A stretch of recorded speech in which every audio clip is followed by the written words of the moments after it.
안녕하세요. 세계경영입니다. 옥겜의 데이트 직후 얼마 지나지도 않아서 한국이 또다시 히트를 쳤습니다. 넷플릭스의 공식 집계에 따르면 연상호 감독의 신작 드라마 지옥이 비영어권 TV 프로그램 부문에서 일주일 만에 4,300만 시간을 달성하며 순식간에 정상에 오른 것인데요.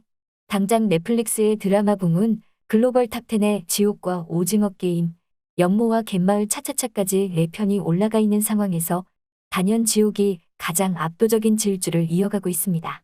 배우 유아인을 주연으로 자연재해처럼 인간 세상에 등장한 지옥의 악마들과 혼란 속에서 권력을 얻게 된 종교 집단의 이야기를 다룬 이번 작품은 집단 관계와 신앙에 대한 철학적 질문을 능숙하게 다뤄내면서 다시 한번 세계인들의 큰 주목을 받게 된 것인데요. 이에 대해 한국과 이웃한 두 나라의 반응은 지난 오징어 게임의 히트 때에 비해서 크게 나아진 것이 없어 보입니다. 중국은 중국답게 불법 다운 받아보느라 정신이 없고, 일본은 한국 문화계의 연이은 히트에 아찔한 정신을 감추지 못하며 자기네들끼리 또다시 갑론을박을 벌이고 있었는데요. 물론 이번 작품은 일본 넷플릭스에서도 함께 공개되었고 1위 자리를 차지한 채 순항하고 있습니다만, 타국 작품의 제목을 해괴망측하게 망쳐놓는 일본의 전통 덕분에 멀쩡한 원제를 놔두고 이번에도 지옥이 부르고 있다 라는 기괴한 제목으로 개봉해버렸습니다. 아무튼 혐한 일본인들의 주된 레파토리이던 조회수 조작설이나 국책 문화전략론은 어째 일본인들에게조차 점점 비웃음의 대상으로 변해가는 듯하여 눈길을 끌었습니다. 오늘은 일본 포털 사이트에 지옥의 1위 석권과 관련되어 나온 기사들에 달린 일본 네티즌들의 댓글 반응 가운데서 일부를 추려 전해드립니다. 단번에 봐버렸습니다. 인간의 세계인 만큼 인간이 직접 다루지 않으면 안 된다. 이 메시지를 이런 세계관으로 표현하다니. 한국 드라마, 일본 드라마를 떠나서 그런 발상으로 만들어낸 것이 대단했습니다. 한국같이 작은 나라에서 이런 기세로 가전이나 스마트폰처럼 최첨단 기술뿐만 아니라 영화나 팝음악, 드라마 등의 엔터테인먼트에서도 뭔가가 계속해서 쏟아져 나오는 게 신기하다. 드라마나 영화에서는 이미 할리우드를 따라잡은 것 같아. 세계적으로 먹혀주는 작품 같은 건 만들 필요 없다. 일본 시장에서만 먹혀들어도 상관이 없는데 한국같이 협소한 나라는 생존을 위한 전략을 택했을 뿐.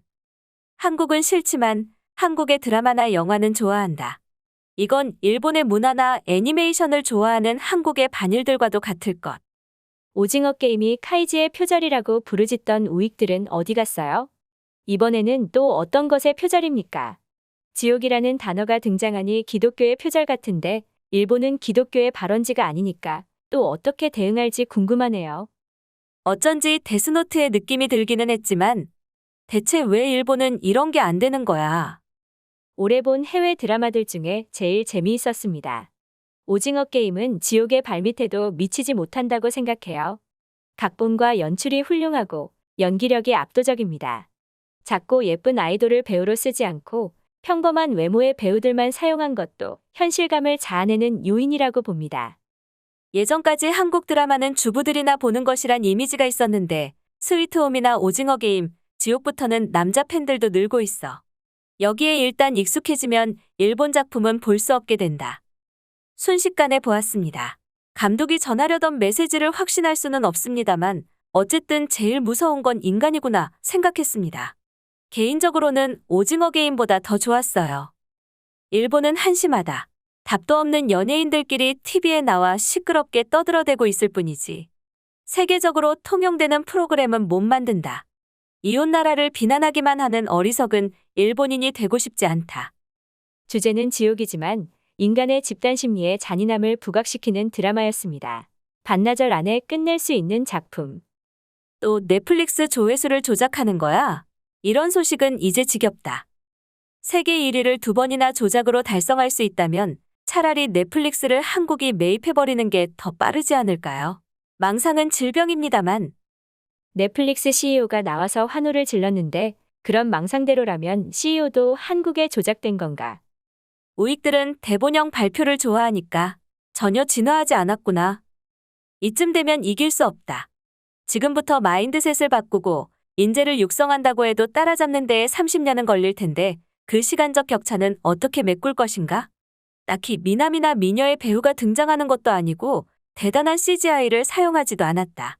그럼에도 세계를 상대로 이런 수준의 흡인력을 유지한다는 건 한국의 엔터 산업이 우리가 무시하던 사이에 경지에 올랐다는 증거가 된다. 이제 일본은 그냥 포기하고 차라리 애니메이션이나 만화 산업 등에 집중하지 않으면 한국은 전문 예능인을 육성하는 시스템 자체가 일본과는 다르다. 비록 일본의 사무소 시스템에서 모티프를 얻기는 했지만 이제는 우리가 한참을 배워도 모자라.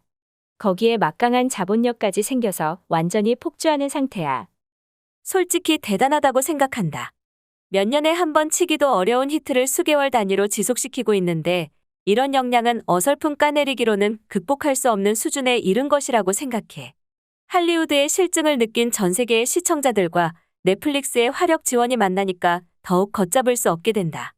일본이라면 각본 단계에서 커트당할 텐데 어디서부터 이렇게까지 격차가 벌어진 건지 일본인으로서 안타깝다. 일본도 질 수 없다. 이길 수 없습니다. 한국은 한참 전부터 인재를 육성하고 준비해서 최근 들어서 그 성과가 나타나는 거다. 저급하다, 표절이다 따위만 반복하는 것으로 판을 뒤집을 수 있을 거라면 무리지. 한국 시장이 좁으니까 세계를 향해서 가는 거고 일본은 시장이 넓어서 문제없다는 변명은 이제 지루하다.